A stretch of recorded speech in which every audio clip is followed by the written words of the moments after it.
Okay, a couple more. One bit of good news is that one group has pointed out that although the governments aren't being incredibly active, there's some tremendous amount of movement on tackling climate change by what they call sub-national governments. I think that means regional and state governments, who are often more ambitious than their national governments. And for instance, they quote California, for instance. Well done, Schwarzenegger gets another good press there. And then finally, in this welter of paper, we've got the US Senate Committee on Environment and Public Works. It put out a press release. It was on behalf of US Senator Barbara Boxer, the chairman of the US Senate Environment Committee, who said, "I want delegates in Bali to know that change is already happening in Washington. I urge the delegates in Bali to be bold and strong. Nothing less will save our planet for our grandchildren." Just as a note of explanation to that, the US is the world's biggest carbon emitter, is crucial to these talks, but it's been pointed out again and again that the US negotiating team at Bali will have been replaced by the time the two-year negotiating track that will be agreed on here has been completed. Now, if you think that's a lot of words, here's a man who agrees with you. He wants the UN to shut up, and he wants me to shut up, and everybody else to shut up.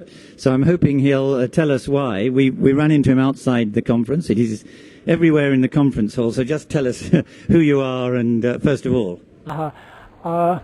Well, here's good evening. I don't know wherever you are, maybe good morning or good midnight. My name is Panji Tisna. I'm from Bali, and I'm here with sort of a collaboration, the Bali Collaboration on Climate Change, a group of Balinese and people from Bali representing NGOs and also individuals. We're here as an observers, basically, but we are also coming here to learn and also to introduce some aspects of our tradition that can be said can tackle directly this problem of greenhouse gas emissions. Okay, let me just ask you, because I know from a brief conversation we had that you're quite a rather a spiritual man. I just want to be clear so that people know who you are. Are you here as a leader of a religious movement, or is it part of a coalition of various interests, or on this occasion for your campaign, which we'll explain in a minute, is that a personal campaign? Okay, I'm a student and promoter of spiritual, ecological, and aesthetical literacy. So I'm not a spiritual leader per se, but I do seriously involve and train myself with a small group of spiritual discipline. Mm-hmm. We are Hindus in Bali, but we as a group, we actually step a little bit further to actually do a spiritual discipline. Yeah. And just to explain, the Balinese people are a majority Hindu, but the whole of Indonesia is majority Muslim. Okay, so why is it you want us to be quiet? What is it you're after? Okay. Here in Bali we have a traditions, what we call Nyepi, or the silent day. It's something we inherit from our forerunners, a day of silence. It's actually a day to celebrate, by the way, the New Year. Very contradictory to what we normally think of a New Year. So here we celebrate New Year by complete silence. Sorry, can I just, is this, when you say New Year, is this the Hindu New Year or some traditional or other New Year? Which New Year are you referring to? The New Year of our Saka. We adopt another year called the Saka year, which is 78 years behind the Gregorian year. So that's how we celebrate the Saka New Year. And it's a complete silence where we stay at home.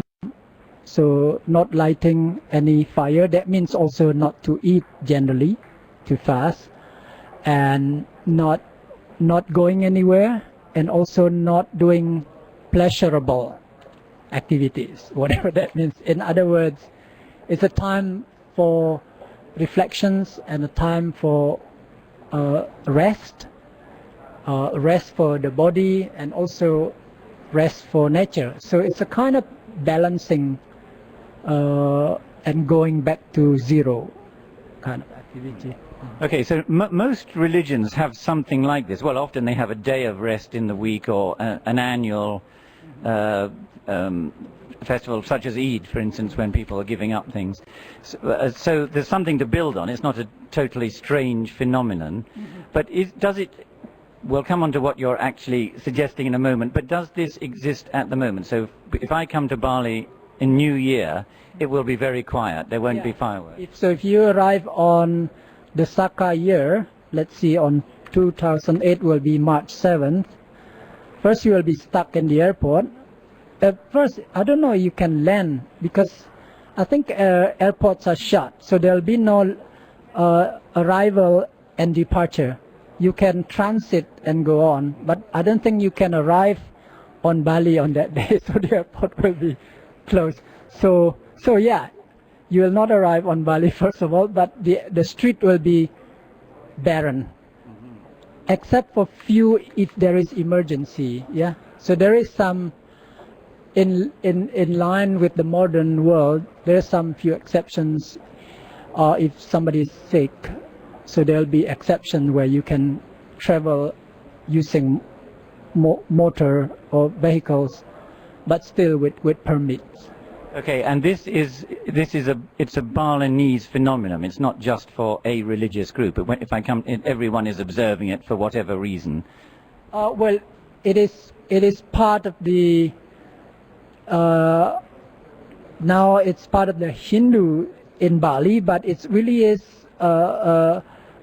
A tradition that we inherit from the archipelago, and now in Bali, people of all backgrounds will observe this as a way of respect, and also the government has made it a national day, so people outside of Bali don't have to observe it like they can. They can still do, but at least they don't work because it's a holiday. But in Bali, everybody is expected, whatever background, to stay home and to light minimum lights. Because of exceptions, you have a small baby or somebody is sick, then. Okay, I hope the sound is okay. I hope you can hear this fascinating story here, because we had a little technical problem earlier. Yes, Jeff is saying it's fine. That's Jeffrey Allen, who's behind the camera of OneWorld US. I'm Daniel Nelson of OneWorld UK. And before I ask you what it is you're suggesting the UN does, let me just remind you that it's OneClimate.net's Island on Second Life, bringing you some of the delegates and participants and observers and people who have been attracted to this huge event, and give you a chance to put questions. You should put, well, your questions will indeed be silent questions, so that's very fitting in this case. So here we've got Bali. New Year is peaceful, quiet. What is it you're suggesting should be done with this? I think this is more like a request or a symbolic that a lot of our problem of environmental problem, not only climate change, is excessive consumption. So it's a challenge for people that we, in some respects, that we must look at our excessive consumptions, because those are issues or problems that cause this. So technical issues will, I don't think only with technical issue will solve this. It's an issue of behavior, so we need actually to challenge that.